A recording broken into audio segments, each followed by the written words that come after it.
ไผ่มักเฮ็ดละมาทางนี้ขายโลเท่าใดเนี่ยโล25,000เนาะเด้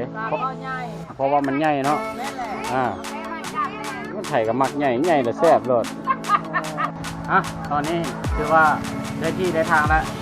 เราสิมาจวดจ้านในเรื่องของข้าวปุ้นน้ำปลาแดกว่ามันสิแซ่บต้อยจำได้ปกติแล้วบักแตกเนี่ยเอาไปกินกันเนี่ยเจ้าปูเจ้าป่าได้เนาะแซ่บบักแตงปลอดสารพิษขาวงามใส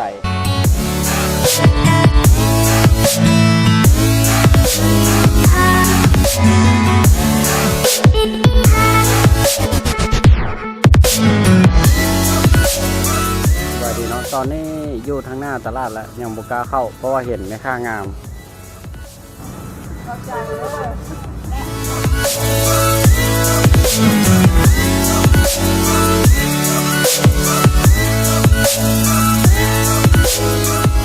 เบิ่งแม่ค้าเนาะอันนี้แม่ค้าบ้านยังก่อนตลาดบ้านดงขวางเนาะมาอุดหนุนเพื่อนเด้อนี่เด้อแม่ค้าเนี่ยพักกับสดๆเลยมักไม้กับสดๆที่พิเศษคือราคาถูกอีกมันไผ่มักกินเฮ็ดมาแทบนี้เนาะไผ่มักเฮ็ดละมาทางนี้ขายโลเท่าใดเนี่ยโล25,000เนาะโอเคบอกถึกใจเองให้ฟรีเองกันบ่โอ้สุดยอดเลยแม่ค้าเฮาเนี่ยทักแหละโอเคขอบใจแม่ค้าเด้อใครสนใจอยากจะมาตลาดดงขวางเนาะมาได้อันนี้นี่ทอดฮะนี่ทอดอันนี้เป็นห้องว่าตักแสนเหรอตักแสนอันนี้เป็นห้องว่าตักแสนอันนี้พักยังไงอันนี้เป็นห้องพักอันนี้เป็นห้องพักสะแงงเนาะพักสะแงงใส่แกงหน่อไม้แซ่บโอ้ยว้าวเลยอยากแกงหน่อไม้เลยบักหอยอันนี้คือเป็นก้อนงามแท้อันนี้ขี้เล็กเนาะซื้อต้นเลยแกงซื้อแกงบัดแกงมาละอ่อนประมาณนี้พี่น้องว่าขี้เล็กแม่ค้าบ้านหนุ่มขวางนี่นิ่มดีเลยนิ่มงามอันนี้บักกล้วยอย่างกล้วยเล็บมือนางเอามาทั้งที่นี่แม่ค้าเสื้อแดงเพื่อนยิ้มอยู่ได้ขายดีอยู่บ่แม่ค้าบ่ได้ขายบันไดเอาเชิญชวนมาเชิญชวนมึงดูมึงเพื่อท่านผู้ชมมาซื้อสร้อยได้แวะมาดงขวางพี่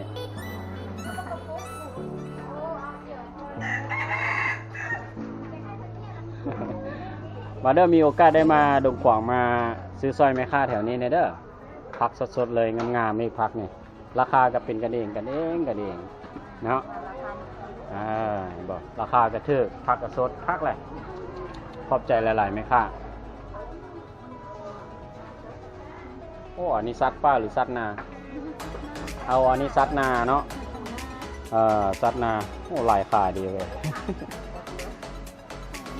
ปูนานี่เฮาไปเฮ็ดอย่างกินมันแซ่บ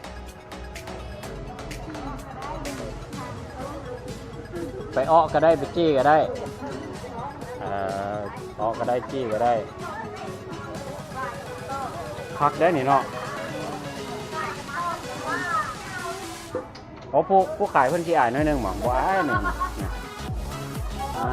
โอเคตอบอยู่ขอบใจหลายเด้อ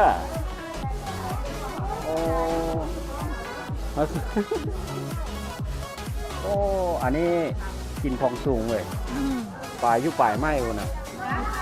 เพื่อสิได้นี่บ่ธรรมดาขายจังได๋นี่แม่ค้ากล่องละ 5,000 3กล่อง10บ่ได้เพิ่นว่าเนาะมันอยู่สูงว่านอกจากลิ้นของสูงแล้วยังกินของสูงนี่เนาะโอเคอันนี้กงกันข้ามเลยอันนี้อยู่ดินพุ่นให้อันนี้ลิ้นขอบใจมื้อนี้ดีใจได้มาตลาดดงขวางมาเลาะมาเบิ่งอาหารการกินแถบบ้านดงขวางนี่เป็นแนวแซ่บๆทะเลก็มีสัตว์ป่าก็มีสัตว์อยู่ในไม้ก็มีไป สุดยอดหลายมีหมดเลยครบสูตรเลย โอเคฮะลำไยนอกฤดูไหวจะน่าสนใจนะอันนี้ลำไยนอกฤดูเนาะความแตกต่างของลำไยนอกฤดูกับในฤดูมันต่างกันยังไง ยามนี่มันกับในนี่ง่ายกว่ายามนั้น อ๋อยามนี้ในมันจะง่ายกว่าอ๋อโอเคความแซ่บ ได้หดน้ำมันอีก อ๋อได้คนหน้ามันแสดงว่าเวลาเฮานั้นเฮาเด็ดกันนั่นมันก้อนป่ะโอ้เด็ดแล้วให้มันโป่งยามนี่อ๋อโอเคมัดเท่าไหร่นี่มัด5,000มัด5,000เดี๋ยวสิ DI บ่นี่คัน DI ซื่อๆนี่ไม่ค่าดีแล้วแม่ค่าเพิ่นว่า DI ว่าซั่นนี่เดี๋ยวเฮาเอามัดหนึงเฮาสิไปท่าพิสูจน์ว่าในมันสิใหญ่ซำใดบ่ว่าบ่แถมให้เฮาฮะ แถมทุกอย่างให้ให้ แถมทุกอย่างกับอย่างมัดพักแหละพี่เจ้าโอ้แม่ค่านี่แถมทุกอย่างกับอย่างมัดว่าซั่นนี่ ทุกอย่างกับอย่างมาก แม่ค่าทุกควางนี่ใจดีเด้อแถมทุกอย่างกับอย่างมัดโอเคเดี๋ยวเบิ่งว่ามันสิแซ่บซำใดเดี๋ยวเฮาสิไปกินให้เบิ่งเนาะ หมู ฮะได้หมูแม่ค่าตั้งใจลิ้นเฟสไผมักหมูจะกินหมูเพิ่มอย่างเพิ่มแคลเซียมโอเคนี่กับป่าสดๆใหม่ๆเลยอันนี้โบแม่น้ำห้อนเด้ออันนี้เด้อยันมีคนเข้าใจว่ามันฟดแบบนี้น้ำห้อนป่าที่อยู่ได้นะโอ้นี่ป่าคอยใหญ่เด้อเฮ็ดอย่างกระแซบป่าคอยใหญ่ ต้มกับแซ่บ เนี่ยต้มกระแซบแกงกระแซบ กระแซ่บต้มกระแซ่บเลย เด้ ปลาก็ใหญ่ เพราะว่ามันใหญ่เนาะ แม่แหละ แพ้มันจับแม่ มันไผ่กับมักใหญ่และแซบโลดอันนี้เป็นห้องว่าป่าย่างปลาย่างนี่กินได้บ่เอาปลาย่างเนาะจับเบิ่งก่อนว่ามันแม่นย่างบ่โอ้ผมแม่นฝ่ายหลีดีเลยโอเคเอาซื้อมันซื้อเนาะอันนี้เพิ่นฮ้องว่าปลาสะแงงนี่มันน้อยแบบนี้เฮาเฮ็ดหยังกินมันจึงแซ่บแกงก็ได้ขายกล่องเท่าใดนี่ 5,000อ๋อเดี๋ยวเฮากล่องหนึงโอเคเดี๋ยวเฮากล่องหนึงฮะกล่องใดมันหลายอันกล่องใดเจ้านับมันโตมันหลายเป็นไงบ่นึกว่าเจ้านับซะดอก1 2 3 4บ่ได้นับเนาะโอเคท่านค่อยคิดว่าเจ้าต้องเอากล่องที่มันหลายให้ค่อยแล้วเทื่อหน้าค่อยมาค่อยต้องซื้อน้ำใจโอเคเนาะโอเคถือว่าเฮามื้อนี้ได้ปลาสะแงงไปเฮ็ดหยังกินดี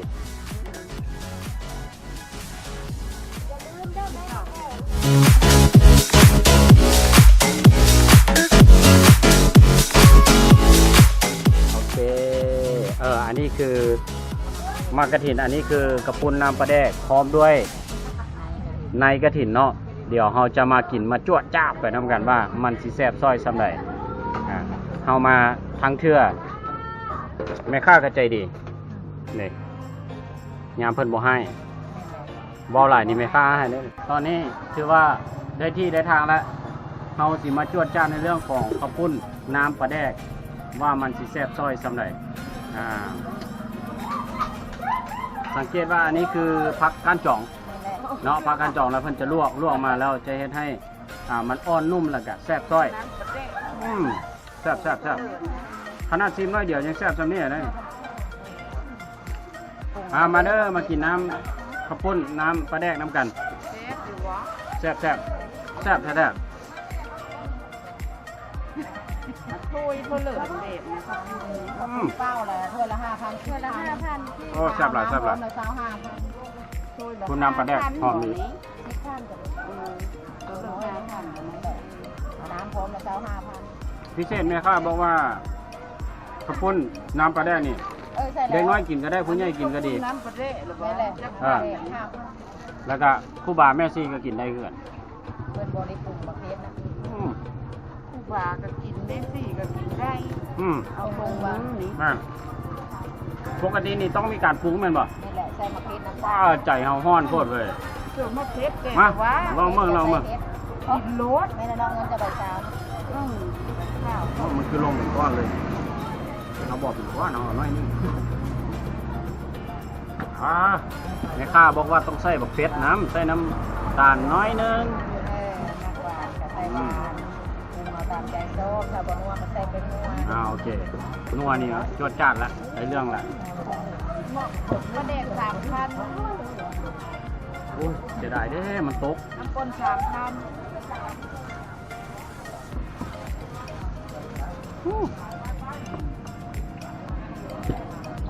แซ่บอีหลีแซ่บอีหลีถือว่ามาตลาดหลงขวางนี่บ่เสียเที่ยวเนาะเอาได้กิน ถือว่าเป็นเมนูที่ขึ้นชื่อเลย ในตลาดแห่งนี้น้ำเจียวปลาแดกใส่ครับข้าวปุ้นเป็นข้าวปุ้นน้ำเจียวปลาแดกนั่นเอง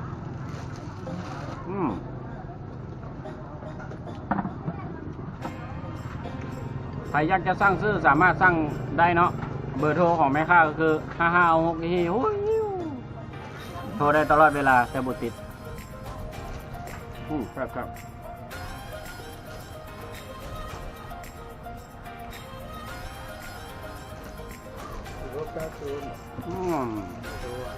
จับไร ตู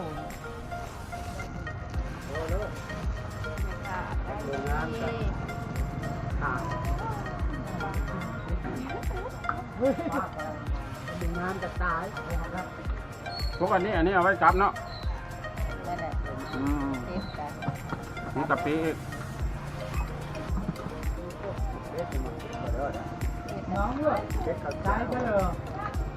อาตมาว่า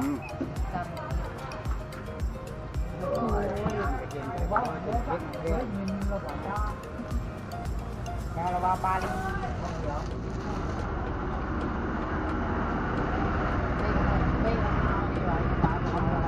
นี่ก็ช่างว่าบาลี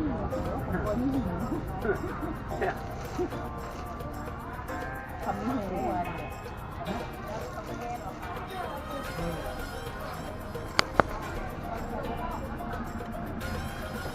มันแบบเลยดีแล้วบาลี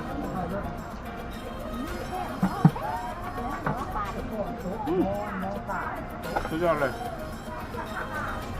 บอกได้คำเดียวว่าแซ่บไก่แวะมาแทบนี้ไก่มาแทบนี้ซื้อไปซีเมืองนอกแล้วจะติดใจ รับรองว่าอยากถามสูตรเพื่อแหละแต่แม่ค่ากับ่ห่วงบ่ห้ามดอกมาถามรถแต่ว่าอุ่นหนุนแม่ค่าแน่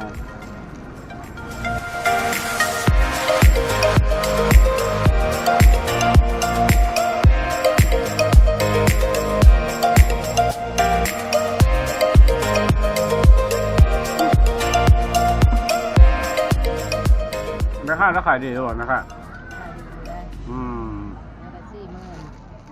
มือละ40,000ครับ บ่เยอะนึกว่าได้มือละ40,000 บาท 40,000กระปุ้นได้หลายแล้ว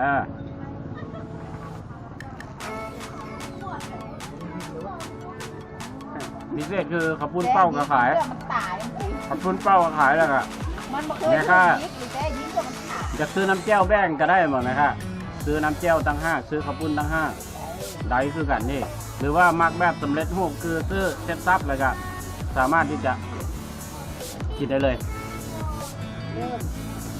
เอาที่สบายใจเนาะ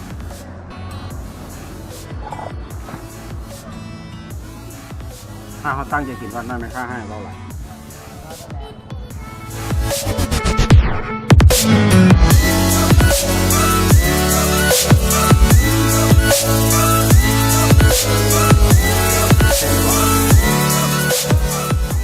ค่อยคำยำแรงพอดีบรรดา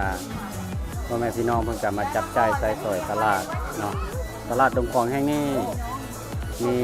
หลายหมู่บ้านที่มาซื้ออาหารการกินเนาะเพื่อนอาจจะเลิกจากเรียกจากงานหรือมาจากมัวจากสวนเนาะ